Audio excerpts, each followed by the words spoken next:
কারীম জানিয়েছে রিজালুল লা তুলহিহিম তিজারাতুন ওয়ালা বাইউন আন যিকরিল্লাহ। জোরে বলেন আল্লাহু আকবার। আল্লাহ পাক জানিয়েছেন মুসলমান ব্যবসায়ী তো তারা, তাদেরকে ব্যবসা বেচা কিনা তাদেরকে রবের স্মরণ হইতে বিরত রাখতে পারে না, এবং নামাজ আদায় করা হতে ওয়াইকামিস সালাহ, নামাজ কায়েম করা হতে নামাজ আদায় করা হতে তাদেরকে বিরত রাখতে পারে না। তার মানে মুসলমান ব্যবসায়ী তারা যখন আজান হবে দোকানের যা প্রয়োজনে খুলে রেখে তারা আল্লাহু আকবার ধ্বনি দেওয়ার জন্য মসজিদ দিকে ছুটে যাবে। কথা বলেন ঠিক কিনা?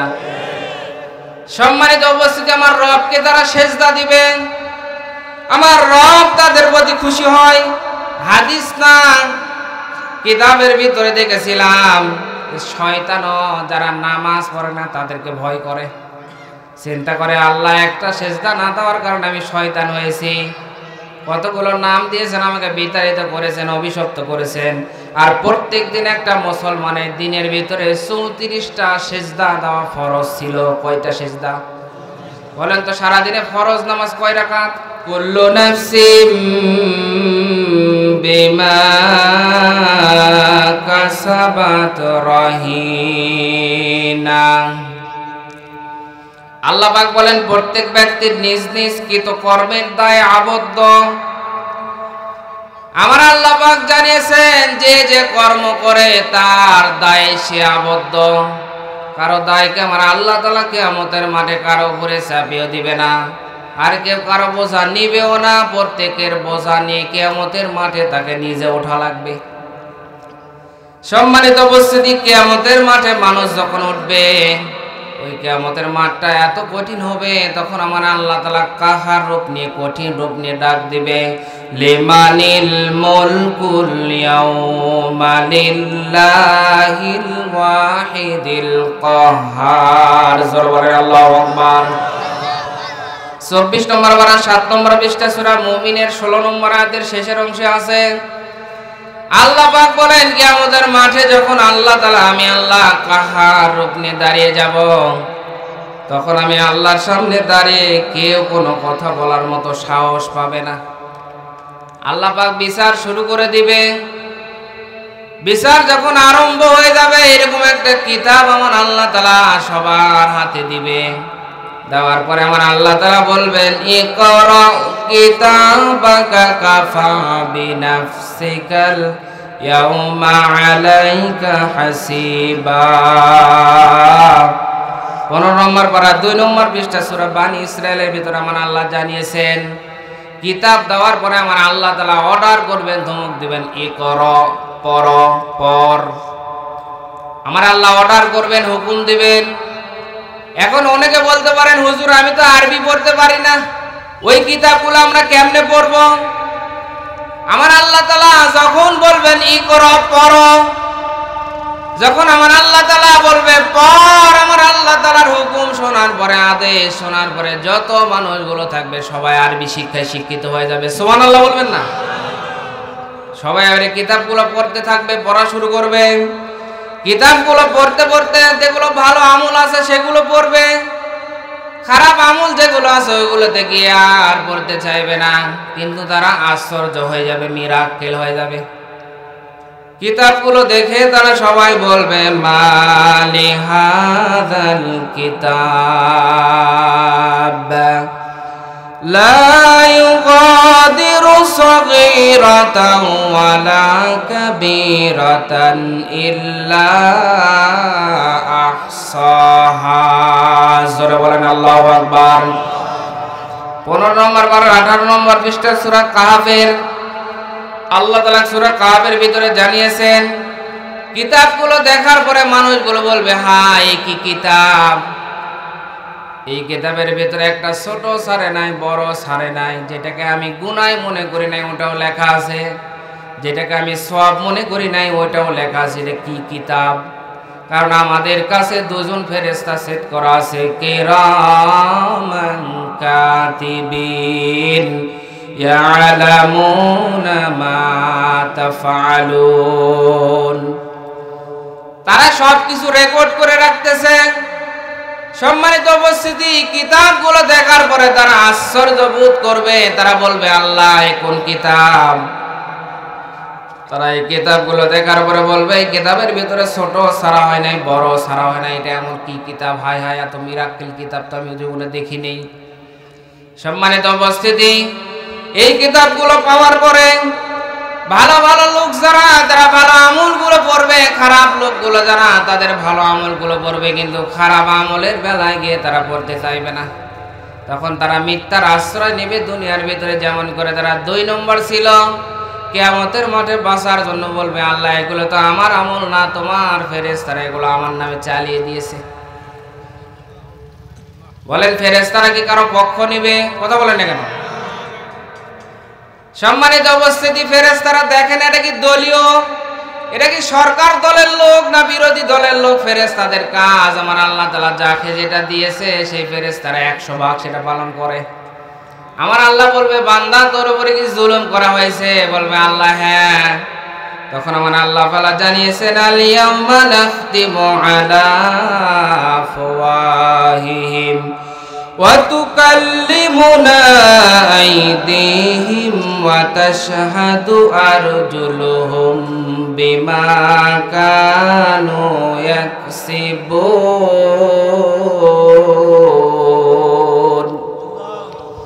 23 নম্বর পারা 3 নম্বর পৃষ্ঠা সূরা ইয়াসিনের 65 নম্বর আয়াত। এটা আল্লাহ পাক জানিয়েছেন তখন তাদের জবানগুলো বন্ধ করে দেওয়া হবে, তখন তাদের হাত কথা বলবে, পা কথা বলবে।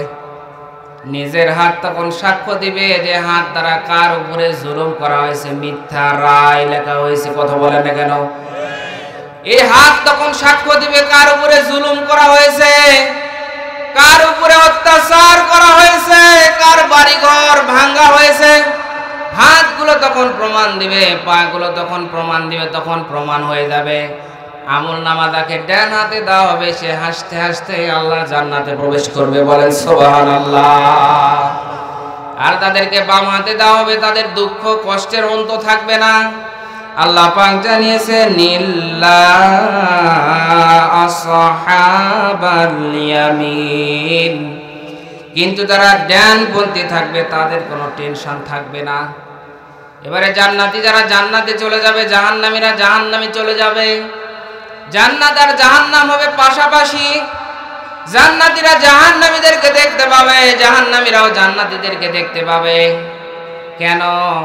কারণ জান্নাতীরা জাহান্নামের কষ্ট দেখার পরে তারা একটু শান্তি অনুভব করবে যে আমার আল্লাহ এরকম কষ্টের ভিতরে আমাদেরকে রাখে নাই। আর জাহান্নামীরা জান্নাতের শান্তি দেখার পরে তাদের কষ্ট যেন আরো বৃদ্ধি হয় যে আমার আল্লাহ তাআলা ওই জান্নাত আমারে দেয় নাই। সম্মানিত উপস্থিতি, জান্নাতি আর জাহান্নামীরা পাশাপাশি থাকবে। জান্নাতগুলো হবে ফ্ল্যাট সিস্টেম, একজন ফ্ল্যাটের পাশে আর একজন জান্নাতের ফ্ল্যাট হবে। আল্লাহ পাক জানিয়েছেন জান্নাতীরা জান্নাতের ভিতরে থাকতে থাকতে হঠাৎ করে তাদের মনে হয়ে যাবে যে আমার অমুক ভাই কোথায়।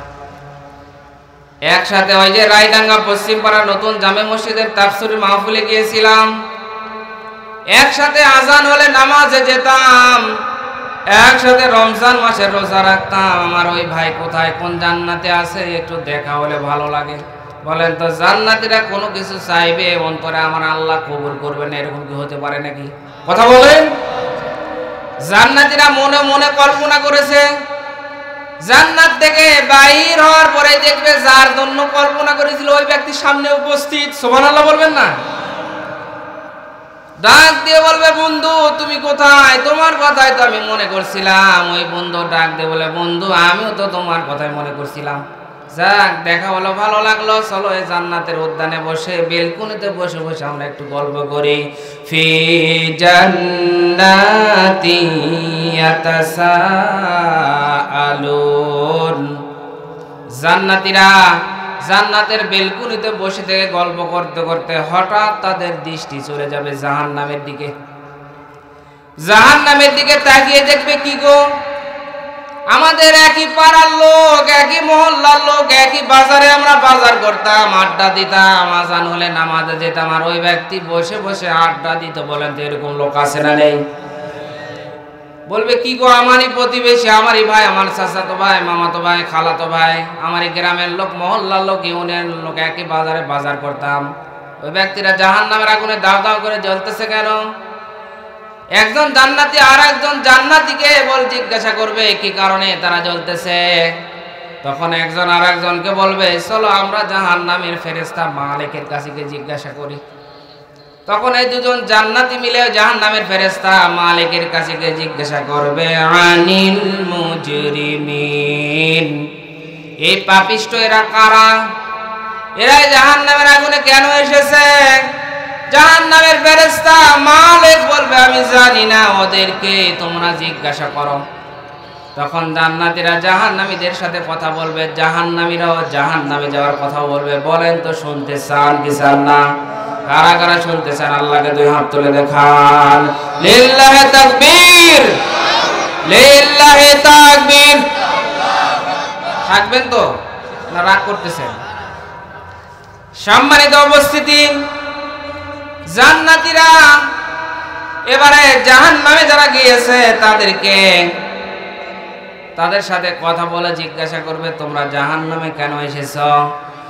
কোরআনে কারীম জানিয়েছে, জান্নাতীরা বলবে, মা সালাকাকুম ফি সাকার। একটি বই শোনা লাগবে, কেউ কোনো দিকে নজর করবেন না। আমি আগেই বলেছি অল্প সময় কথা বলবো। কি কোরআন থেকে কথা বলতেছি খারাপ লাগতেছে না কিচ্ছা কাহিনী ধরবো? সম্মানিত উপস্থিতি, আল্লাহ পাক বলেন, তখন জান্নাতীরা ওই জাহান্নামে সাকরে যারা আছে তাদেরকে জিজ্ঞাসা করবে, মা সালাকাকুম ফি সাকার। এই সাকর নামক জাহান্নামের একটি কঠিন স্তর। এই কঠিন জাহান্নামে তোমরা কেন আসলে? তোমরা এই কঠিন সাকর নামক জাহান্নামে আসার তোমাদের কারণ কি? তোমাদের কেউ কি ভীতি প্রদর্শন করে নাই, ভয় দেখায় নাই? তোমাদেরকে কেউ কি জাহান্নামের আযাব সম্পর্কে দুনিয়ায় অবগত করে নাই?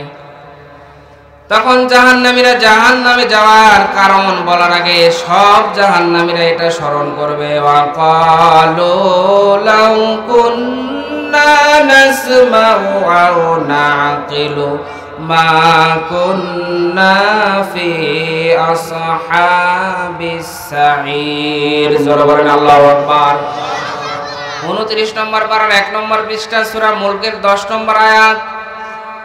জাহান্নামে যারা যাবে সকল জাহান্নামীরা এটাই আফসোস করবে, আল্লাহ যদি আমরা ওই রায়ডাঙ্গা পশ্চিম পাড়া তাফসীরুল কোরআন মাহফিলের আলোচনাগুলো শুনে যদি সাকর নামক জাহান্নামে যাওয়ার যতগুলো কারণ শুনেছি এগুলো থেকে যদি বিরত থাকতাম আর আমরা যদি মেনে নিতাম, তাহলে আমাদেরকে আর জাহান্নামে আসা লাগতো না।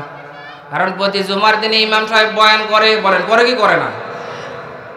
তখন তারা আফসোস করবে, আল্লাহ আমরা যদি মেনে নিতাম, আমরা যদি শুনতাম আর যদি মেনে নিতাম, তাহলে আমাদেরকে জাহান্নামে আসা লাগতো না।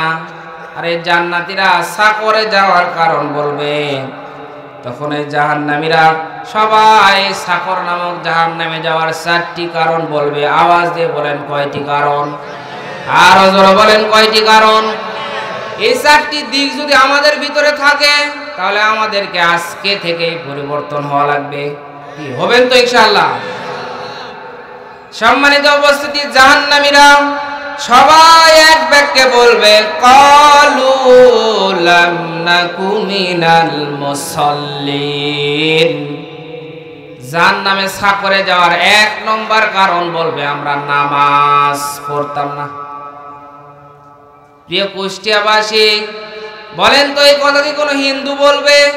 আরে বলেন বলেন, কোনো খ্রিস্টান বলবে? কোনো বৌদ্ধ বলবে?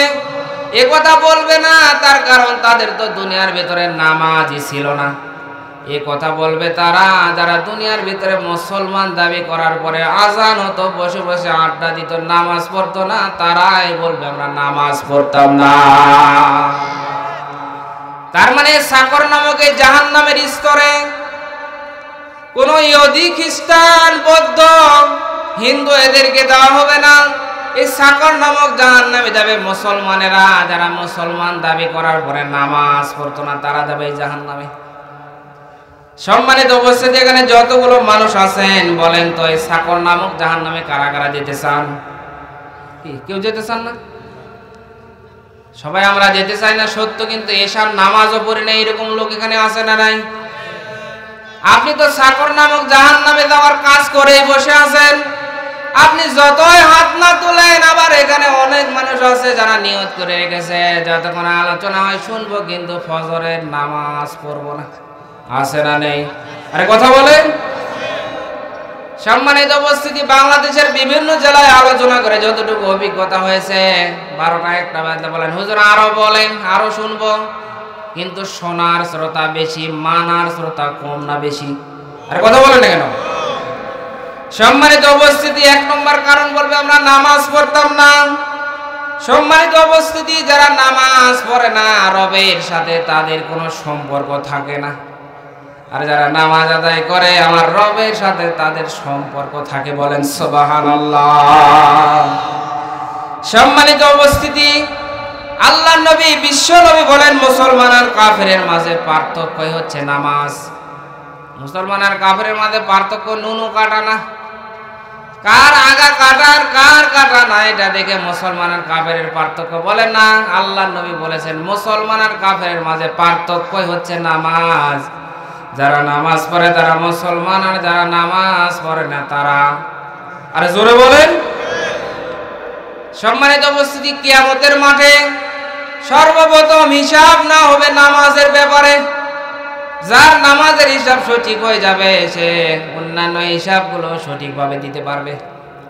সম্মানিত উপস্থিতি, যারা আমার আল্লাহকে দুনিয়ার ভিতরে সিজদা করবে, কিয়ামতের মাঠে যখন আমার আল্লাহ সিজদা করতে বলবে তখন তারা আমার আল্লাহকে সিজদা দিতে পারবে। আর যারা দুনিয়ার ভিতরে আমার আল্লাহকে সিজদা করে নাই, তাদের কোমরগুলো তক্তার মতো হয়ে যাবে, তারা সামনের দিকে ঝুঁকতে পারবে না, পিছন দিকে পড়ে যাবে। সম্মানিত উপস্থিতির জন্য বলেন তো নামাজ পড়ার দরকার আছে না নেই? কিন্তু অনেক মানুষ আছে নামাজও চলে, আজানও চলে, বেচা কিনাও চলে, আছে না নেই? নামাজও চলে, হোস্টেলের ভিতরে গানও চলে, সিনেমাও চলে, থিয়েটারও চলে। আমাদের এলাকায় বাজারে আছে, আপনাদের এদিকে আছে নাকি? কোরআনে কারীম জানিয়েছে রিজালুল্লাহ তুলহিহিম তিজারাতু ওয়ালা বাইউন আন যিকরিল্লাহ। জোরে বলেন আল্লাহু আকবার। আল্লাহ পাক জানিয়েছেন মুসলমান ব্যবসায়ী তো তারা, তাদেরকে ব্যবসা বেচা কিনা তাদেরকে রবের স্মরণ হইতে বিরত রাখতে পারে না, এবং নামাজ আদায় করা হতে ওয়াইকামিস সালাহ, নামাজ কায়েম করা হতে, নামাজ আদায় করা হতে তাদেরকে বিরত রাখতে পারে না। তার মানে মুসলমান ব্যবসায়ী তারা যখন আজান হবে দোকানের যা প্রয়োজনে খুলে রেখে তারা আল্লাহু আকবার ধ্বনি দেওয়ার জন্য মসজিদ দিকে ছুটে যাবে। কথা বলেন ঠিক কিনা? সম্মানিত উপস্থিতি, আমার রবকে তারা সেজদা দিবেন, আমার রব তাদের প্রতি খুশি হয়। হাদিস না কিতাবের ভিতরে দেখেছিলাম শয়তানও যারা নামাজ পড়ে না তাদেরকে ভয় করে, চিন্তা করে আল্লাহ একটা সেজদা না দেওয়ার কারণে আমি শয়তান হয়েছি। কতগুলো নাম দিয়েছেন, আমাকে বিতাড়িত করেছেন, অভিশপ্ত করেছেন। আর প্রত্যেক দিন একটা মুসলমানের দিনের ভিতরে 34টা সেজদা দেওয়া ফরজ ছিল। কয়টা সেজদা বলেন তো? সারাদিনে ফরজ নামাজ কয় রাকাত? সারাদিনে 17 রাকাত। কত রাকাত? কথা বলেন না কেন? সারাদিনে 17 রাকাত, আর 1 রাকাত নামাজে কয়টা সেজদা? 1 রাকাত নামাজে 2টা সেজদা, তার মানে 17 রাকাত নামাজে 17 তো কোনো 34টা সেজদা প্রত্যেক দিন আমার মালিককে দেওয়া আপনার জন্য ফরজ ছিল। শয়তান চিন্তা করে আল্লাহ আমি আর কি শয়তান, একটা সেজদা না দেওয়ার কারণে শয়তান হয়েছি। কিন্তু এই দুনিয়ার ভিতরে আপনার এমন কিছু মুসলমান বান্দা আছে যারা দিনের ভিতরে আপনাকে 34টা সেজদা দেয় না। শয়তানও ভয় করে বেনামাজির কাছে থাকতে, না জানে আমার আল্লাহ কখন জানি গজব নাজিল করে। সম্মানিত উপস্থিতির জন্য মা বোন যারা আছে, অনেক মা বোন দেখা যায় যে সন্ধ্যাবেলা হাঁসের খাবার দিতে গিয়ে মাগরিবের নামাজ আদায় করে না। আছে না নেই? কথা বলে না কেন? আবার রাত্রিবেলায় সন্তানকে ঘুমোতে দেওয়া, খাবার দাবার রেডি করার কারণে এশার নামাজ পড়ে না, এই জন্য বিভিন্ন সময় মা বোনরা নামাজ আদায় করে না। এজন্য মা বোন যারা আছেন তাদেরকে উদারত আহ্বান জানাই, আপনার চরিত্র হওয়া লাগবে হযরতে আসিয়ার মতো। কারণ ফেরাউন যখন আসিয়াকে 2 হাতের ভিতরে পেরেক মেরেছে, পায়ের ভিতরে পেরেক মারা, আর মাথার উপরে গরম তেলগুলো যখন ঢেলে দিচ্ছে, এরপরে আসিয়া আমার মালিককে মাথা ঝুঁকিয়ে ঝুঁকিয়ে সেজদা দিচ্ছে। জোরে বলেন আল্লাহু আকবার। আমার আল্লাহ এই দৃশ্য দেখতেছে। দেখার পরে আসিয়াকে আমার আল্লাহ তাআলা স্বয়ং দুনিয়ার ভিতরে থাকতে জান্নাত দেখিয়ে দিয়েছে। বলেন সুবহানাল্লাহ। আসিয়া ডাক দিয়ে বলেছিল, আল্লাহ তুমি যেহেতু আমাকে জান্নাতের ভিতরে ঘর বানিয়ে দিয়েছো, এমন জায়গায় একটা ঘর বানিয়ে দিও সেই জায়গা থেকে যেন তুমি আল্লাহ আমি তোমাকে সব সময় দেখতে পাই। সম্মানিত মা বোনেরা যারা আছেন, আপনার তাওয়াক্কুল হওয়া লাগবে হাজেরা আলাইহিস সালামের মতো, আপনার ইবাদত বন্দেগী হওয়া লাগবে মারিয়াম আলাইহিস সালামের মতো, আপনার দৃঢ় ঈমান হওয়া লাগবে আসিয়া আলাইহিস সালামের মতো, আপনার জ্ঞান সংগ্রহের স্প্রে হওয়া লাগবে হযরত আয়েশা সিদ্দিকা রাদিয়াল্লাহু তাআলা আনহার মতো, আপনার স্বামী ভক্তি হওয়া লাগবে হযরতে খাদিজার মতো। সম্মানিত উপস্থিতি, এজন্য এই 6 জন মহিলা 6 জন মেয়ে হচ্ছে আমাদের জন্য মডেল। আর আপনার পর্দা পুশিদা হওয়া লাগবে হযরতে ফাতেমার মতো। জোরে বলেন সুবহানাল্লাহ। বড় মা বোনদের মতো স্টার জলসা, জি বাংলা, জি প্লাস, জি গোল্ড এগুলো না। কারণ আমাদের সমাজের মেয়েরা হযরত আয়েশা, মারিয়াম, আসিয়া এগুলো জীবনী পড়ে না। তারা সন্ধ্যা হলে এই সিরিয়ালগুলো নিয়ে বসে। বলেন তো আপনাদের এলাকায় আছে না নেই? কি গো, এই এলাকায় ওই ব্যারাম আছে কি কোন বারে? সম্মানিত উপস্থিতি, এইগুলো দেখে আর তাদের নিজের চরিত্রের সাথে মিলাই। সম্মানিত উপস্থিতি, এগুলো দেখে কোনো মানুষ কি ভালো হতে পারে? কারণ ওইগুলোতে দেখানো হয় কিভাবে শাশুড়ির সাথে ঝগড়া করা লাগে, কিভাবে ননদের সাথে মারামারি করা লাগে, কিভাবে সংসারের ভিতরে বিশৃঙ্খলা করা লাগে, আর কিভাবে দামি দামি শাড়িগুলো স্বামী থেকে কিনে নেওয়া লাগে। এটা শিখানো হয়, কথা বলে না কেন? অথচ হযরতে খাদিজা রাদিয়াল্লাহু তাআলা আনহা এত বেশি সম্পদ ছিলেন, ইসলাম গ্রহণ করার কারণে অনেক কাফেররা যখন প্রশ্ন তুলল, না এটা মানা যায় না, মুহাম্মদ এত গরিব আর তোমার এত সম্পদ, বলে এটাই যদি তোমার সমস্যা হয়, এটাই যদি তোমাদের সমস্যা হয়, তাহলে আমি আল্লাহকে সাক্ষী রেখে আমার সমস্ত সম্পদগুলো মুহাম্মদুর রাসূলুল্লাহর কদমে দিয়ে দিলাম। আল্লাহর নবীর কাছে কোনোদিন কিছু চাই নাই, কারণ আমি নবীর কাছে চাইব, আর যদি নবী না দিতে পারে তাহলে তো নবীর মন খারাপ হবে। এরকম স্ত্রী তো এখন ঘরে ঘরে, কি কথা বলেন না কেন? হযরতে খাদিজা ততক্ষণ পর্যন্ত খাইতেন না, ঘুমাতেন না, যতক্ষণ পর্যন্ত আল্লাহর নবী বাড়িতে না আসতেন। আল্লাহর নবীর ডাক দেওয়ার সাথে সাথে খাদিজা দরজা খুলে দিত। সম্মানিত উপস্থিতি, অথচ আমাদেরও মা বোন আছে, কিন্তু আমরা যখন বাড়িতে আসি তখন মা বোন যারা আছেন তাদের দায়িত্ব হচ্ছে স্বামীর পাশে এসে বসা, স্বামীর একটু বাতাস করা। এরকম স্ত্রী এখন কি নাই? না না, এরকম না, একবারে সব মা বোনদেরকে আপনারা ধুয়ে দেন না, মারে আছে কিন্তু কম, কথা বলেন ঠিক কিনা? সম্মানিত উপস্থিতি, আপনি নফল রোজা রেখে যতগুলো সওয়াব পাবেন, নফল ইবাদত আপনি স্বামীর অনুমতি ছাড়া করতে পারবেন না। নফল রোজা স্বামীর অনুমতি ছাড়া করতে পারবেন না। স্বামীর খেদমত করা আপনার সব চাইতে বড় ফরজ, কথা বলেন। সম্মানিত উপস্থিতি, এজন্য মা বোন যারা আছেন স্বামীর খেদমত করবেন হযরতে খাদিজা রাদিয়াল্লাহু তাআলা আনহার মতো। আমার আল্লাহ তাআলা হযরতে খাদিজার প্রতি এত খুশি হয়েছিলেন, আমার আল্লাহ তাআলা স্বয়ং আমার রব, আমার মালিক, আমার আল্লাহ হযরতে খাদিজাকে নিজে সালাম জানিয়েছিলেন। সুবহানাল্লাহ বলবেন না? আল্লাহ পাক নিজে সালাম জানিয়েছে, বলেন তার দাম কম না বেশি? আরো জোরে। সম্মানিত উপস্থিতি, এমনি সালাম জানাই নাই, তার ভিতরে স্বামী ভক্তি যে পরিমাণ ছিল, যার কারণে আমার আল্লাহ তাআলা খুশি হয়ে গিয়েছিল। সম্মানিত উপস্থিতি, এজন্য মা বোন যারা আছেন আপনারা হযরতে ফাতেমা, হযরতে খাদিজা রাদিয়াল্লাহু তাআলা আনহাকে অনুসরণ করবেন। আল্লাহ তুমি সকলকে কবুল করেন, সবাই বলেন আমিন। এজন্য জাহান্নামের 1 নম্বর কারণ বলবেন নামাজ পড়তাম না, কথা বলেন নামাজ। আরে সবাই এক বাক্যে বলেন নামাজ। সম্মানিত উপস্থিতি, যারা ফজরের নামাজ নষ্ট করে যারা ঘুমিয়ে থাকবে, আমার আল্লাহ তাআলা তাদের চেহারার উজ্জ্বলতা নষ্ট করে দিবে। যত আপনি Fair and Lovely, Fair and Handsome মাখেন, আপনি উপরে উপরে ফর্সা হতে পারেন, কিন্তু আপনাকে দেখলে ছোট্টা ছোট্টা লাগবে। কথা বলেন না কেন? আর যারা নামাজ পড়ে দেখবেন চেহারা কালো হলেও তাদের দিকে তাকালে একটা নেককারের জ্যোতি থাকে, আর তাদের দিকে তাকালে একটা দিলের ভিতরে মহব্বত আসে। কথা বলেন না কেন? সম্মানিত উপস্থিতি, জোহরের নামাজ যারা নষ্ট করে দিবে, আমার আল্লাহ তাআলা তাদের রিজিকের অভাব দিবে। রিজিক মানে শুধু সম্পদ না, রিজিক মানে সম্পদ, সুস্থতা, নেক সন্তান, সবগুলো রিজিকের অন্তর্ভুক্ত। আসরের নামাজ যারা নষ্ট করে দিবে, আমার আল্লাহ তাআলা তাদের শারীরিক শক্তিকে কেড়ে নিবে। এটা শারীরিক শক্তি হতে পারে, এটা যৌন শক্তি হতে পারে। বলেন তো, যৌন সমস্যা এলাকায় আছে না নেই? যৌন সমস্যাতে আমাদের দেশে আছে, তার বাস্তব প্রমাণে মাদ্রাজ হারবাল, কলকাতা হারবালের পোস্টার। আর কথা বলেন না কেন? এত অ্যাডভাইস, এত পোস্টার, তাদের ব্যবসা যদি না চলতো এত পোস্টার তারা মারতো না। কথা বলেন না কেন? সম্মানিত উপস্থিতি, উপরে উপরে যতই ফিটফাট হন, ভিতরে যে আপনার শক্তি আছে, মানে আল্লাহ তাআলা নামাজ, আসরের নামাজ নষ্ট করার কারণে আপনার শক্তিগুলো কেড়ে নিবে। যারা মাগরিবের নামাজ নষ্ট করবে, আমার আল্লাহ তাআলা তাদের যারা সন্তান সন্ততি আছে তাদের কোনো উপকারে আসবে না। তাদের সন্তান তাদের বিপদের কারণ হবে। বলেন তো, এরকম সন্তান আমাদের আছে না নেই?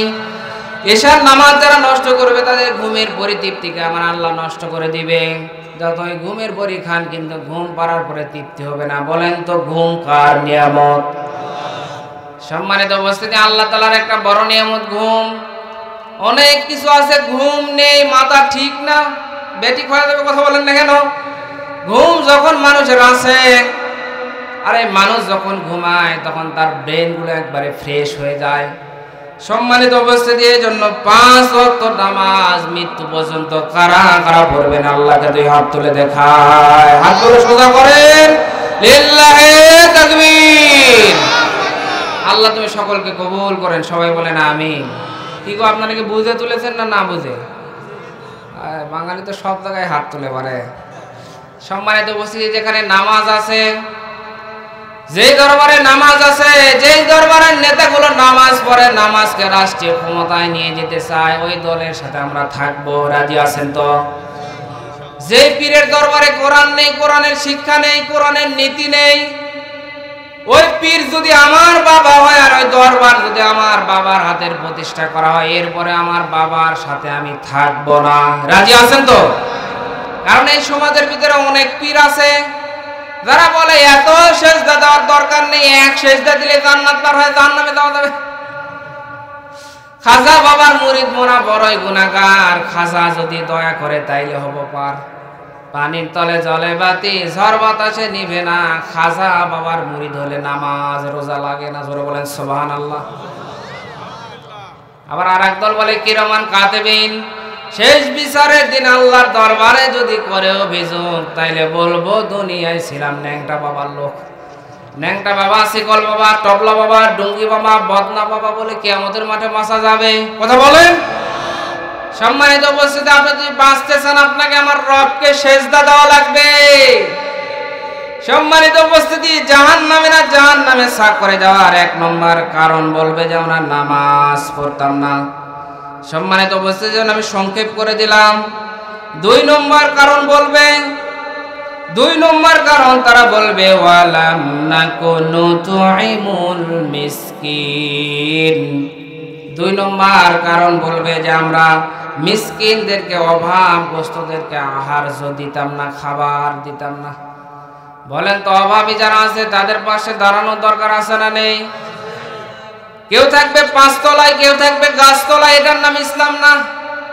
আমার আল্লাহ তাআলা ব্যালেন্স রিলিজিয়ন। ইসলাম হচ্ছে একটা ভারসাম্যপূর্ণ জীবন ব্যবস্থা। আপনার সম্পদ আছে, আপনি ধনী, আপনার সম্পদের ভিতরে আমার আল্লাহ তাআলা গরিবদের হক রেখে দিয়েছেন।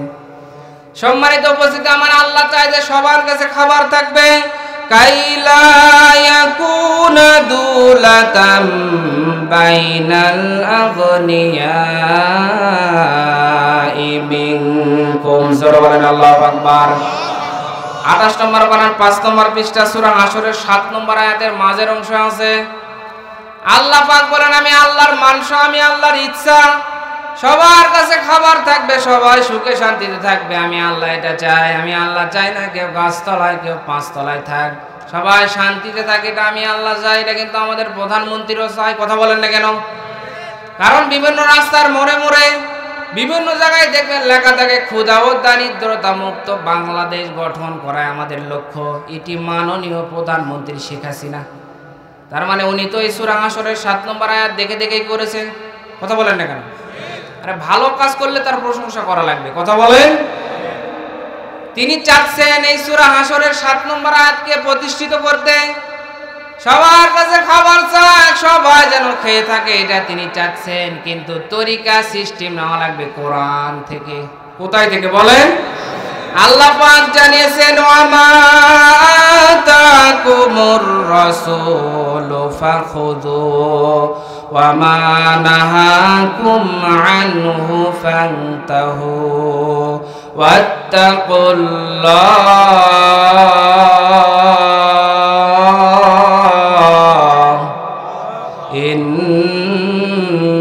ইন্নাল্লাহা শাদীদুল ইকাব।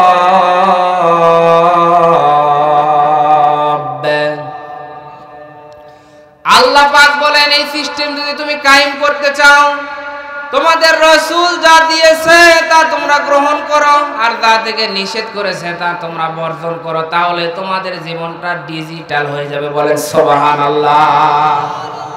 আমরা সিস্টেম কোরআন থেকে নিচ্ছি না, এই জন্য 2041 সাল পর্যন্ত সময় লেগে যাচ্ছে। কথা বলেন না কেন? সিস্টেম যদি আমরা কোরআন থেকে নিতাম 2041 সালের দরকার হতো না। 2024 সালের ভিতরে আমার আল্লাহ তাআলা ডিজিটাল দেশে আমার আল্লাহ তাআলা ডিজিটাল এই নীতিটা প্রয়োগ করে দিতে। বলেন সুবহানাল্লাহ। ডিজিটাল মানে সমান্তরাল, ডিজিটাল মানে একের পর এক গণনা, ডিজিটাল মানে কিন্তু ভালো। এই যে সূরা হাশরের 7 নম্বর আয়াত। সম্মানিত উপস্থিতি, এজন্য সবার কাছে খাবার থাকবে। আল্লাহ নবী নিজে 3 দিন ধরে খাবার নেই, পেটের ভিতরে নিজের পাথর বাঁধা আছে। এরপরে নবীর কাছে খাবার এসেছে। যাদের কাছে খাবার নেই, নবী নিজের হাত দিয়ে তাদের খাবার বিলিয়ে দিচ্ছে।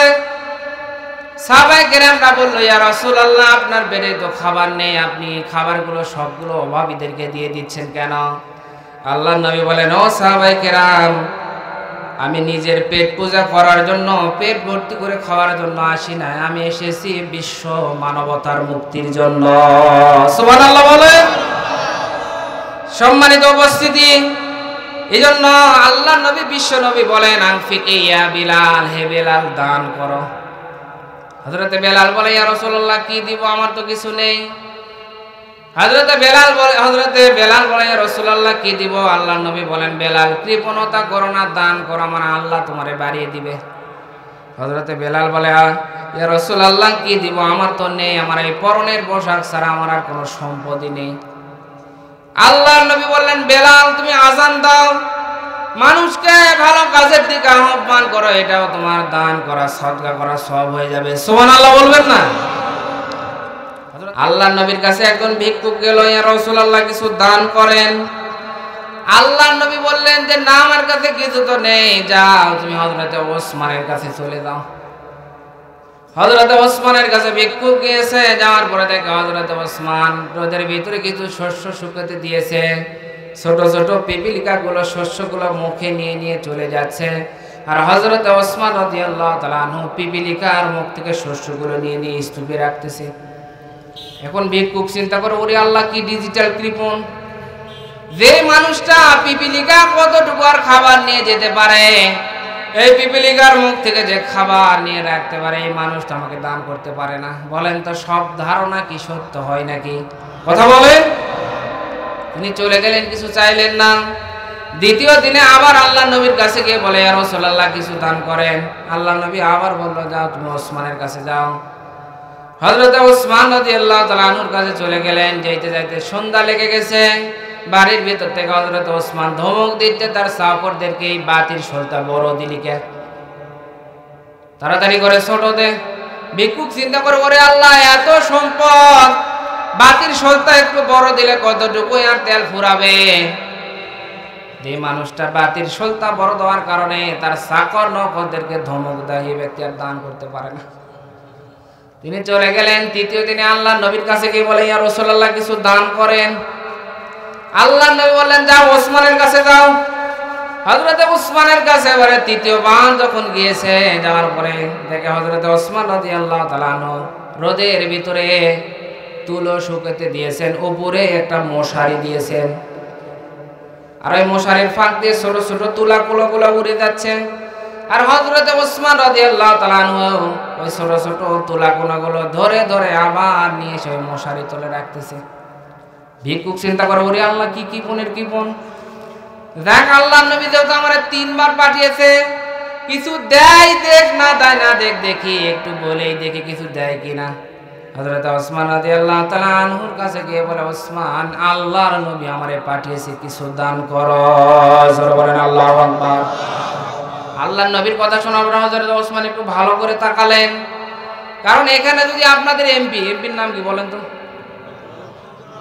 তিনি যদি কোনো প্রতিনিধিকে পাঠায় দেয় যে এমপি পাঠিয়েছে, আপনারা কি ভালো করে দেখবেন না এখানে এমপি কাক পাঠায় দিল? আর যদি স্বয়ং প্রধানমন্ত্রী পাঠিয়ে দেয়, তাহলে তারা ভালো করে দেখবেন। আল্লাহর নবী পাঠিয়ে দিয়েছে, হযরত ওসমান কেন ভালো করে দেখলেন? কারণ হযরত ওসমান আল্লাহর নবীকে নিজের জীবনের চাইতে বেশি ভালোবাসে। কথা বলেন ঠিক কিনা? কারণ সাহাবীরা আল্লাহর নবীকে নিজের জীবনের চাইতে বেশি ভালোবাসতেন। হযরত আবু বকর সিদ্দিক রাদিয়াল্লাহু তাআলা আনহু আগে ইসলাম গ্রহণ করেছে, তিনার সন্তান পরে ইসলাম গ্রহণ করেছে, আগে গ্রহণ করে নাই। যার কারণে হযরত আবু বকর রাসূলের সৈনিক, আর আবু বকরের নিজের সন্তান হয়ে গেছে আবু জেহেলের সৈনিক। আমাদের সমাজে এরকম আছে, বাবা করে ইসলামিক দল আর সন্তান করে বাম দল, আছে না নেই? কথা বলেন না কেন? পরবর্তীতে যখন ইসলাম গ্রহণ করেছে আবু বকরের সন্তান, ইসলাম গ্রহণ করার পরে এক জায়গায় বসে বসে গল্প হচ্ছে, সন্তান ডাক দিয়ে বলে, আব্বা, জিহাদের ময়দানে আপনি ইসলাম গ্রহণ করার কারণে রাসূলের সৈনিক, আর আমি ইসলাম গ্রহণ না করার কারণে আমি আবু জেহেলের সৈনিক হয়ে গিয়েছিলাম। কিন্তু যুদ্ধ করতে করতে আমি একবার আপনাকে মারার সুযোগ পেয়েছিলাম, আপনি আমার তরবারির নিচে পড়ে গিয়েছেন, মারবো এমন সময় আমি তাকিয়ে দেখে আপনি আমার পিতা আবু বকর, এই জন্য মারি নাই, আপনাকে ছেড়ে দিয়েছি। হযরত আবু বকর সিদ্দিক রাদিয়াল্লাহু তাআলা আনহু ডাক দিয়ে বলল, সন্তান, আমি যদি জিহাদের ময়দানে সুযোগ পাইতাম আর আমার দরবারের নিচে তুই যদি পড়ে যেতিস, রাসূলের মহব্বতে, আল্লাহর মহব্বতে এক কোপ দিয়ে তোর গর্দানকে দ্বিখণ্ডিত করে দিতাম, এক মুহূর্ত দেরি করতাম না। এটা ছিল রাসূলের মহব্বত। সম্মানিত উপস্থিতি, আমরাও নামে মাত্র মহব্বত করি, ইয়া নবী সালাম আলাইকা। কি গো, এই তো শুরু হয়ে গেছে, আমি কি এটা বললাম?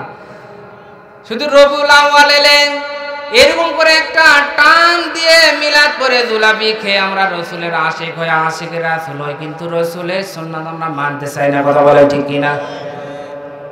প্রকৃত আশিকের রাসূল তো ছিল সাহাবায়ে কেরামরা, তারা নিজের জীবন পর্যন্ত দিয়ে দিতে রাজি ছিল রাসূলের মহব্বতে।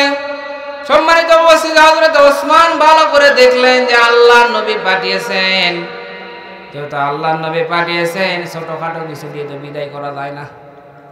সামনের দিকে তাকে দেখলেন এক কাফেলা, তিনার ব্যবসা করে উটগুলো মালামাল ভর্তি করে নিয়ে এদিকে আসতেছে। হযরত ওসমান বলে, ভাই একটু দেরি করেন, আমার ওই যে ব্যবসা করে আসতেছে 40টির মতো উট মালামাল ভর্তি আছে। যখন চলে আসলেন, হযরত ওসমান রাদিয়াল্লাহু তাআলা আনহু বললেন, যাও এখান থেকে যে উট তোমার পছন্দ হয় মালামাল সহ তুমি নিয়ে চলে যাও। ভিক্ষুক একবার ওসমানের দিকে তাকায়, একবার উটের দিকে তাকায়, কে রে? যে ওসমান এত ডিজিটাল কৃপণ, যে ওসমান বিবিলিকার মুখ থেকে খাবার নিয়ে রেখে দেয়, যে ওসমান তুলা কোনা উড়ে গেলে তুলাগুলো নিয়ে নিয়ে রাখে, যে ওসমান বাতির সত্তা পরে দেওয়ার জন্য ধমক দেয়, ওসমান বলে আমারে উট সহ মালামাল সহ দিয়ে দিবে না, এটা হতে পারে না। ভিক্ষুক ডাকতে বলল, ওসমান তুমি আল্লাহকে ভয় করো, আমার সাথে ঠাট্টা করো না। হযরত ওসমান বলল, না আমি ঠাট্টা করি না, যাও এখান থেকে যে উট পছন্দ হয় নিয়ে যাও। ভিক্ষুকের সামনে যে উট ছিল দেখতে মোটা তাজা ভালো, বেশি মালামাল, সেটাই নিয়েছে, কারণ ভালো কিন্তু পাগলেও বোঝে। কথা বলেন না কেন? কিন্তু উটের সিস্টেম হচ্ছে সামনের উট যেই দিকে পিছনের উট, সামনের উট যেই দিকে পিছনের উট সামনের উট নিয়ে চলে যাচ্ছে, আর পিছনে 39টা উট মালামাল সহ সামনের উটগুলোকে ফলো করে যাওয়া শুরু করে দিয়েছে। হযরত ওসমান রাদিয়াল্লাহু তাআলা আনহুর চাকর নৌকররা ফিরানোর চেষ্টা করতেছে। হযরত ওসমান রাদিয়াল্লাহু তাআলা আনহুর চাকর নৌকররা হাজার চেষ্টা করে ফিরাতে পারতেছেন না। হযরত ওসমান রাদিয়াল্লাহু তাআলা আনহু ডাক দিল, আমার চাকর নৌকরেরা যাইতে দাও, আমার রব আমার মালিক হয়তো আমার এই সম্পদগুলো কবুল করেছে। জোরে বলেন আল্লাহু আকবার। আমি 40টি উট মালামাল সহ ভিক্ষুককে দান করে দিলাম, বলেন সুবহানাল্লাহ। সম্মানিত উপস্থিতি, হযরত ওসমানকে বললেন, ওসমান তুমি যে এতগুলো দান করলে তোমার কি মন খারাপ হলো না? হযরত ওসমান তেলাওয়াত করলেন, মান জাবিল হাসানাতি ফালাহু আশরু আমসালিহা। জোরে বলেন আল্লাহু আকবার। 8 নম্বর পারা 9 নম্বর পৃষ্ঠা সূরা আনামের 161 নম্বর আয়াত। আল্লাহ পাক বলেন যে কোন ব্যক্তি কোন নেক কাজ ভালো কাজ করে আমি আল্লাহ তাআলা তাকে 10 গুণ বাড়িয়ে দিই, বলেন সুবহানাল্লাহ। হযরত ওসমান বললেন, আমার বিশ্বাস আমি আল্লাহর ব্যাংকে জমা রাখলাম, আর আমাদের বিশ্বাস আমরা বিভিন্ন জায়গায় গিয়ে ব্যাংকের ভিতরে ডিপিএস করে আসি, একটা কাগজ দেয় আর সেই কাগজ নিয়ে এসে আরামে নাক ডেকে ঘুমাই, চিন্তা করে আমাদের টাকা মার যাবে না। কথা বলেন না কেন? কিন্তু আমরা মনে করি যখন আল্লাহর ঘরের জন্য চাওয়া হয়, যখন মাদ্রাসার জন্য চাওয়া হয়, তখন মনে করি না এগুলো দিলে তো আমার সব সম্পদ নষ্ট হয়ে গেল।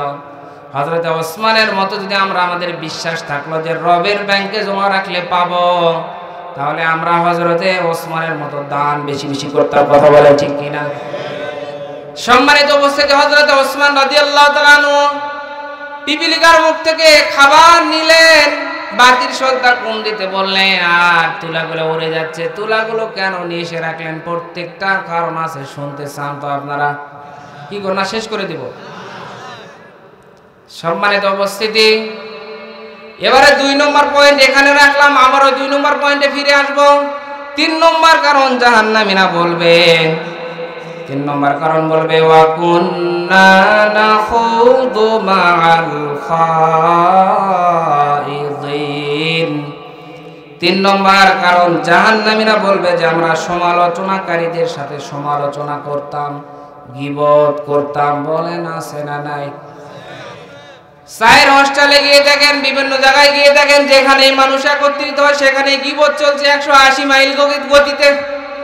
সম্মানিত উপস্থিতি, গীবত যতটা চলে তার ভিতরে সব চাইতে বেশি চলে মা বোনদের ভিতরে।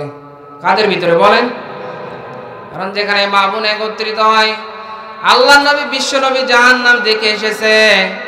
মা আমি আপনার বিরুদ্ধে বলছি না, আল্লাহর নবী বলেন জাহান্নামে যাওয়ার বেশিরভাগ মেয়েদেরকে আমি জাহান্নামে দেখেছি। আর মেয়েরা জাহান্নামে যতগুলো কারণে গিয়েছে তার ভিতরে একটি কারণ হচ্ছে গীবত করা আর স্বামীর নাশুকরি করা। সম্মানিত উপস্থিতি, এজন্য গীবত থেকে আমাদেরকে বিরত থাকা লাগবে। আমরা সবার ভুল দেখি, সবার ভুল দেখতে পাই, কিন্তু নিজের ভুল আমরা দেখতে পাই না। কথা বলেন ঠিক কিনা? সম্মানিত উপস্থিতি, আর মা বোনদের পেটের ভিতরে কথাও থাকে না। কথা যেটা জানে, যেটা শুনতে পেয়েছে, সেটা আরেকজনকে না বলা পর্যন্ত তাদের ভিতরে শান্তি হয় না। কথা বলেন ঠিক কিনা? ভিতরে খালি ভাটভুট করে। কথা বলে না কেন? সম্মানিত উপস্থিতি, দেয়া বলে বউ খালি তোকেই বললাম, তুই আমার কলজার, তোকে আমি ভালোবাসি, এই জন্য তোকেই বললাম, কিন্তু এই কথা কাকে বলা যাবে না। আর একজনকে বলে এই কথা কিন্তু কাউকে বলা হবে না, খালি তুই আমার আপন জন বলে তোকে আমি বললাম। ইন্টারনেটের গতি যত বেগে চলে, তার চাইতে মা বোনদের গীবত তার চেয়ে বেশি গতিতে চলে। কথা বলে ঠিক কিনা? সম্মানিত উপস্থিতি, হযরত নূহ আলাইহিস সালামের নৌকার ঘটনা মনে হয়ে গেল। সবাই জানেন, শুধু শিক্ষার জন্য বলতেছি। হযরত নূহ আলাইহিস সালাম আল্লাহ তাআলার কাছে দোয়া করেছিলেন, আল্লাহ এই জাতি এত খারাপ, এত দাওয়াত দিলাম, এরপরে ওই জাতি ইসলাম গ্রহণ করে না, আল্লাহ তুমি ধ্বংস করে দাও। বলেন তো নবীদের দোয়া আমার আল্লাহ কবুল করে কি করে না? আমার আল্লাহ তাআলা দোয়া কবুল করে নিয়েছে। সঙ্গে সঙ্গে আমার আল্লাহ রাব্বুল আলামিন বলেন, নূহ তুমি একটা বিশাল বড় নৌকা বানাও, তোমার ইমানদার যারা তাদেরকে নৌকাতে নিবে, কিন্তু পানি নাই, বন্যা নাই, মরুভূমির ভিতরে কেউ যদি নৌকা বানায় তাহলে তাকে আপনারা কি বলবেন? সেই সময়ের লোকও বলতেছে যে এই নবী তো পাগল হয়ে গেছে, কোনো বন্যা নাই, পানি নাই, আর এই নৌকা বানায়, এই তাড়াতাড়ি করে তোরা কে কোথায় আসিস, এই নুহুর নৌকায় পায়খানা কর। সবাই মিলে পায়খানা করা শুরু করে দিল। পায়খানা করতে করতে পায়খানার কারণে নূহ নবীর নৌকা একবারে ভরে গেছে। নূহ আলাইহিস সালাম মন খারাপ করেছে। আমার আল্লাহ বলেন, নূহ মন খারাপ করো না, মাকারু ওয়া মাকারাল্লাহু ওয়াল্লাহু খায়রুল মাকিরিন। জোরে বলেন আল্লাহু আকবার।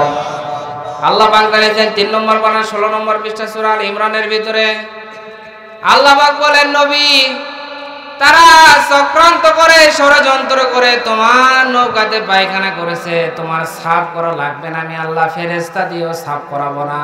যারা পায়খানা করেছে আমি আল্লাহ তাআলা তাদের পায়খানা তাদেরকে খাইয়ে সাফ করব। বলেন আমার আল্লাহ পারে কি পারে না?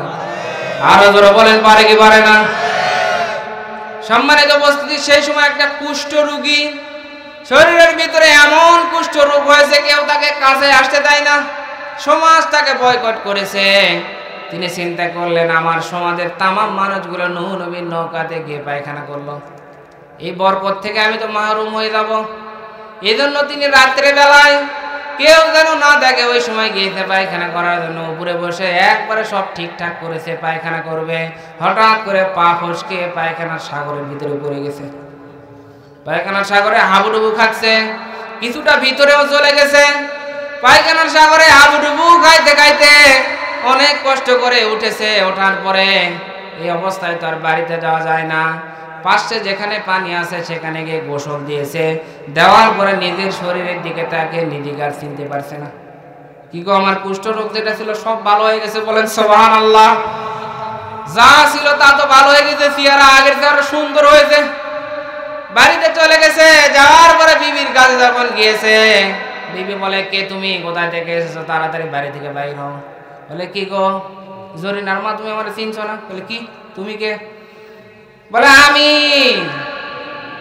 বলে, তুমি কে? ভালো করে তাকে দেখে, আসলে তুই এই মাল তো ঠিকই আছে। বলে, কি ব্যাপার, এত ডাক্তারের ওষুধ খাওয়ালাম, এত মলম দিলাম, কবিরাজের পানি পড়া খাওয়ালাম, তোমার অসুখ ভালো হলো না, কেমনে তোমার এই মুহূর্তের ভিতরে ভালো হয়ে গেল? বলে, না আমি বলবো না। বলেন, এই কথা কি বলা যায় নাকি? বলে, না বলবো না। বলতে যখন চায় না, কিন্তু মেয়েরা যদি কোনো কথা শুনতে চায়, বলেন তো ওই কথা না বলি কি আপনারা থাকতে পারবেন? সম্মানিত উপস্থিতি, শয়তানের চক্রান্তের কথা বলতে গিয়ে আমার আল্লাহ বলেন, ইন্না কাইদাশ শাইতানি কানা দাঈফা। জোরে বলেন আল্লাহু আকবার। 5 নম্বর আমরা 9 নম্বর পৃষ্ঠা সূরা নিসার 76 নম্বর আয়াতের শেষের অংশে আছে আল্লাহ পাক বলেন, শয়তানের চক্রান্ত দুর্বল। কে বলেন? জোরে বলেন। আমার আল্লাহ তাআলা মহিলাদের চক্রান্তের কথা বলতে গিয়ে বলেন, ইন্না কাইদাকুন্না আযীম। আমার আল্লাহ পাক সূরা ইউসুফের ভিতরে জানিয়েছেন, নিশ্চয় মহিলাদের চক্রান্ত মারাত্মক। আমরা বুঝতেছি, কথা বলেন ঠিক কিনা? কারণ আমাদের মাথার উপরে চাচি আম্মার খালা আম্মাকে দিয়ে আমরা বুঝতেছি। সম্মানিত উপস্থিতি, আমার আল্লাহ নিজেই জানিয়েছেন মহিলাদের চক্রান্ত। মা বোন যারা আছেন বলতে পারেন, এই হুজুরকে কোথায় থেকে, নওগাঁ থেকে নিয়ে এসেছে, বগুড়া থেকে নিয়ে এসেছে, খালি সব আমাদের বিরুদ্ধে বলছে। না, আমি বলিনি, স্বয়ং আমার আল্লাহ নিজেই জানিয়েছেন মহিলাদের চক্রান্ত মারাত্মক। সম্মানিত উপস্থিতি, মহিলারা যদি কিছু শুনতে চায় আপনি গোপনও রাখতে পারবেন না, আর মহিলাদের যেটা নিষেধ করবেন সেটাই কিন্তু বেশি করে করবে। এমন কিছু কিছু সময় আছে যখন তাদেরকে না বলে আপনি থাকতেই পারবেন না, তাহলে কাজই হবে না। কথা বলেন ঠিক কিনা? এমন একটা মুহূর্তে বলে দিয়েছে, তবে শর্ত, খবরদার পাশের বাড়ির ভাবি অনেক কিছু দাবি, কোনো কিছু বলা যাবে না। বলে, ঠিক আছে বলবো না। স্বামী থেকে শুনেছে নূহ নবীর নৌকা থেকে পায়খানাতে পড়ে, পায়খানা খাওয়ার কারণে আমার ভালো হয়ে গেছে। এখন সকালবেলা চিন্তা করেন না, এটা তো স্বামী বলতে নিষেধ করেছে, কাকে বলি, না বললে তো ভালো লাগে না। দেখ, পাশেই যেহেতু আমার একটা ভাবি আছে, খুব ভালো সম্পর্ক, কাউকে বলবো না, তবে ভাবিকে শর্ত দিব কাউকে যেন না বলে। ভাবির কাছে গিয়ে বলে, ভাবি আপনার কাছে দাবি কাউকে বলা যাবে না এই ঘটনা। বলে ঠিক আছে, কাউকে বলবো না, কাউকে বলবো না বলবো না করতে করতে মুহূর্তের ভিতরে এটা ভাইরাল হয়ে গেছে। কথা বলেন না কেন? ভাইরাল হওয়ার কারণে সব এলাকায় মানুষ জানা গেছে নূহ নবীর নৌকাতে অমুক ব্যক্তি পরে পায়খানা খেয়ে ভালো হয়ে গিয়েছে।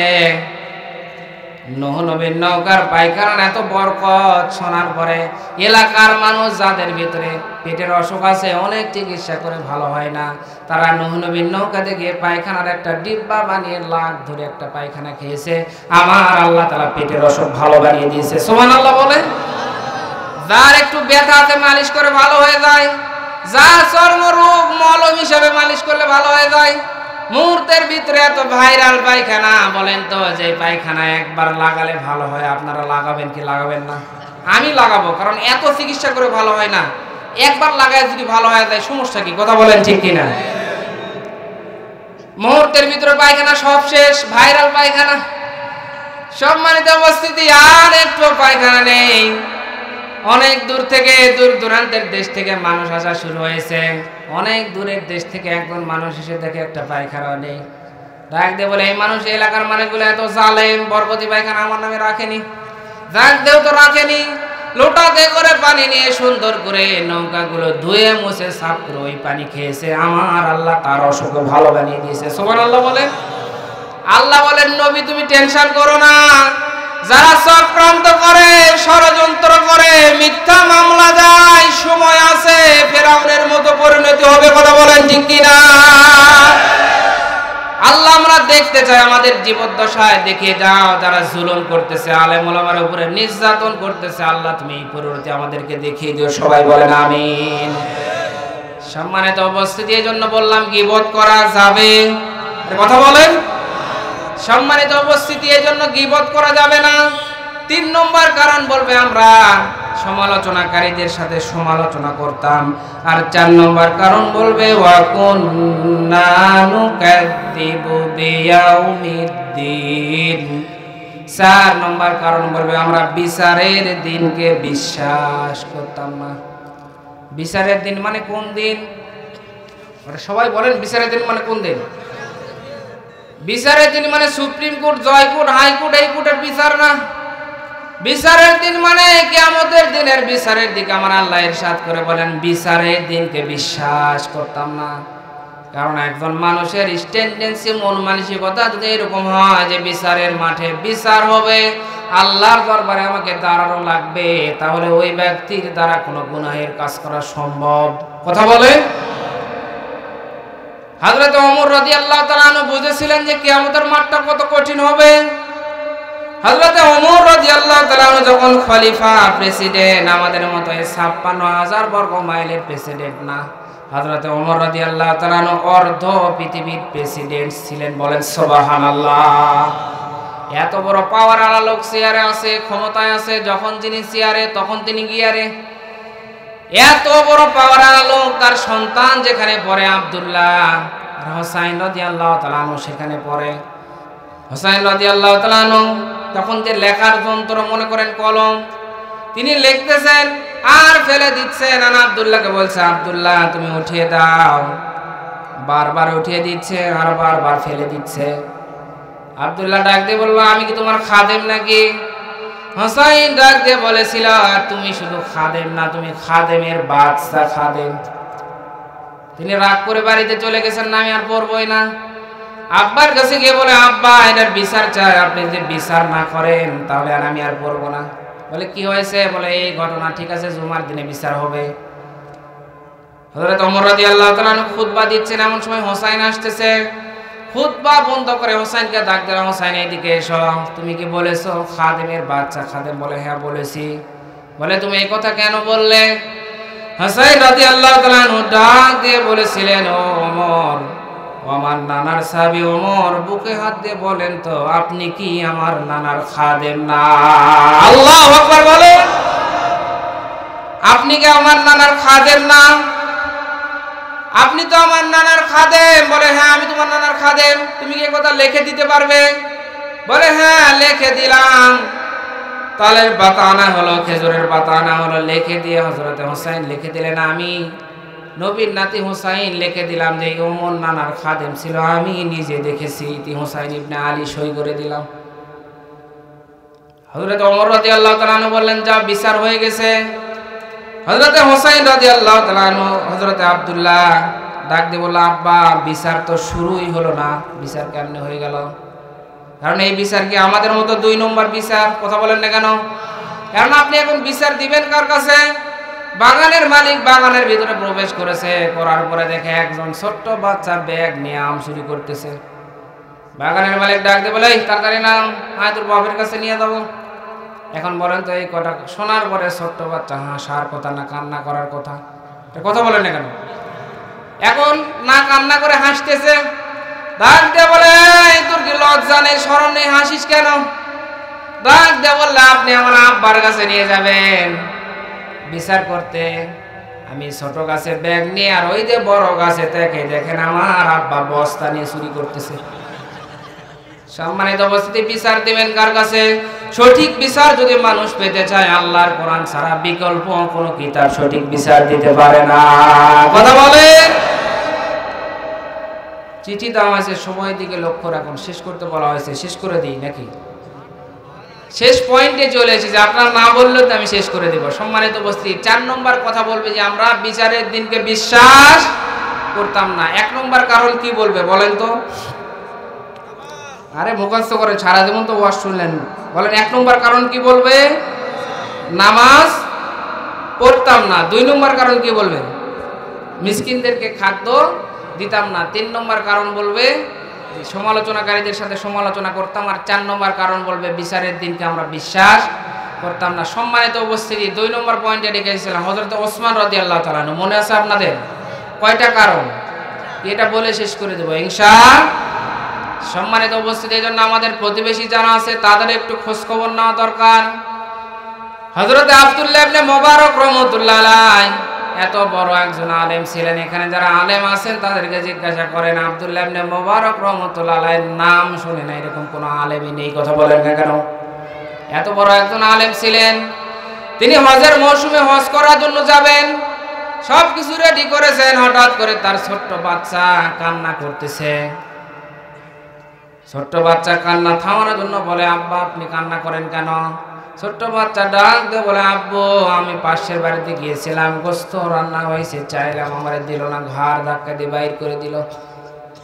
সম্মানিত উপস্থিতি, আব্দুল্লাহ ইবনে মুবারক রাহমাতুল্লাহ আলাইহি সন্তানের কান্না থামানোর জন্য সন্তানকে নিয়ে চলে গেলেন। যাওয়ার পরে প্রতিবেশীর বাড়িতে গিয়ে সালাম দিলেন, আসসালামু আলাইকুম ইয়া আহলাল বাইত। ঘরের ভেতর থেকে জবাব আসলো, ওয়ালাইকুম আসসালাম। আপনি এত বড় আলেম আমার বাড়িতে এসেছেন, বলেন আপনার কি খেদমত করতে পারি? হযরত আব্দুল্লাহ ইবনে মুবারক রাহমাতুল্লাহ আলাইহি ডাক দিয়ে বলল, এটা আমার সন্তান তোমাদের বাড়িতে এসেছিল? বলে হ্যাঁ। তোমরা কি গোশত রান্না করেছো? বলে হ্যাঁ। চেয়েছিল? বলে হ্যাঁ। দেও নাই কেন? এই কথা বলা মাত্রই বান্দা আর কোনো কথা বলে না, স্টপ হয়ে 2 চোখের পানি ঝরঝর করে শুধু পড়ে যাচ্ছে। আব্দুল্লাহ ইবনে মুবারক রাহমাতুল্লাহ আলাইহিকে ডাক দিয়ে বলল, আপনারা সাহেবে মাল, আপনারা যাকাত ফিতরা দেন, আপনাদের তো অনেক সম্পদ, অনেক টাকা আছে, কিন্তু আপনাদের পাশে থাকি আমরা এত অভাবগ্রস্ত। 3 দিন হলো আমাদের বাড়িতে কোনো খাবারের ব্যবস্থা নেই। কাজের সন্ধানে গিয়েছিলাম, কিন্তু কোনো কাজ আমি পেলাম না। 3 দিন পর্যন্ত আমাদের সন্তানগুলোর মুখে খাবার তুলে দিতে পারি নাই। মরণাপন্ন অবস্থা তাদেরকে বাঁচানোর জন্য কাজ না পেয়ে মরা পশু থেকে একটু গোশত কেটে নিয়ে এসেছি জীবন বাঁচানোর তাগিদে। জীবন বাঁচানোর তাগিদে অতটুকু খাওয়া যায়, যতটুকু না খেলে নয়। আমি এটা মাসালা জানি, কিন্তু আপনার সন্তানের তো খাওয়া জায়েজ নেই, এই জন্য আমি দিই নাই। অনেক বলার পরে যখন যাচ্ছিল না, একটু জোর করে বাহির করে দিয়েছি। আল্লাহর বান্দা, এটা যদি আমি ভুল করে থাকি আল্লাহর রাস্তায় আপনি আমারে মাফ করে দিয়েন। আব্দুল্লাহ ইবনে মুবারক রাহমাতুল্লাহ কিছু বলতে পারতেছেন না, তো চোখের পানি ছেড়ে দিলেন। তিনি চলে গেলেন। বাড়িতে যাওয়ার পরে হজের যতগুলো মালামাল রেডি করেছিলেন সব মালামালগুলো নিয়ে চলে আসলেন প্রতিবেশীর বাড়িতে। ডাক দিয়ে বলে, ভাই আমার একটা নফল হজ, ফরজ হজ করেছি, আমি এই মালামালগুলো, সমস্ত মালামালগুলো তোমারে দিয়ে দিলাম, কোনোদিন আর আমাকে ফেরত দেওয়া লাগবে না। এটা তুমি নিয়ে ব্যবসা করো, প্রতিষ্ঠিত হও, কিন্তু কিয়ামতের মাঠে আমাকে আসামির কারণে দাঁড় করায় না। তুমি আমার প্রতিবেশী, তোমার খোঁজ খবর নেওয়ার দায়িত্ব আমার ছিল, নিতে পারি নাই। আল্লাহর হস্তে তুমি আমারে মাফ করে দাও।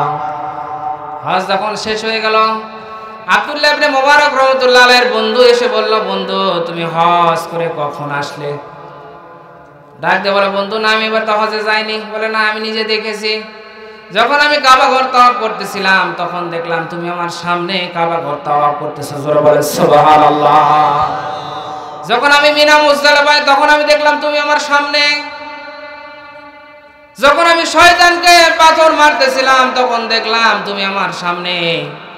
যখন আমি আরাফাতের ময়দানে তখন দেখলাম তুমি আমার সামনে। বলো বন্ধু তুমি হজ থেকে কখন আসলে? বলেন তো আব্দুল্লাহ ইবনে মুবারক রাহমাতুল্লাহ আলাইহি কি হজে গিয়েছিল? কথা বলেন। সম্মানিত উপস্থিতির জন্য প্রতিবেশীর দিকে একটু নজর রাখা আমাদের দায়িত্ব, কিন্তু প্রতিবেশীর দিকে আমরা নজর রাখি না, আরো আমরা হিংসামো করি। আছে না নাই?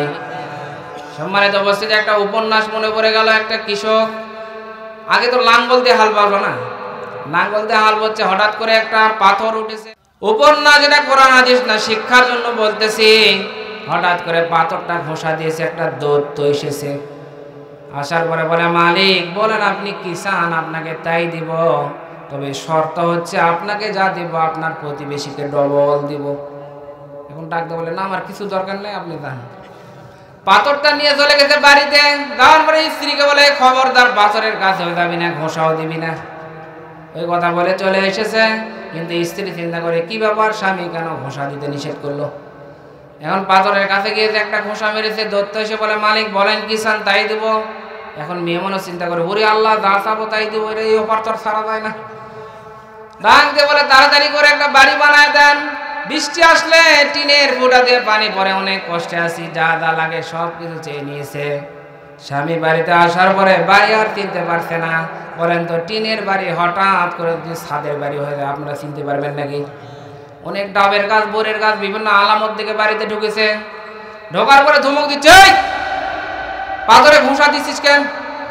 ডাক দিয়ে বলে, স্বামী ঘষা দিয়েছি তো ভালো হয়েছে, আপনি সারা জীবনে যা করতে পারেন না আমি একটা ঘষা দিয়ে তা করে দেখিয়েছি। আপনি সারা জীবনে তো একটা বাড়ি বানাতে পারলেন না, আমি ঘষা দিয়ে বানিয়েছি, অসুবিধা কি? আরে বাড়ি তো বানালি, কিন্তু পাশে কি বাড়ি গেল, কি অবস্থা তুই কি দেখেছিস? বলে, না।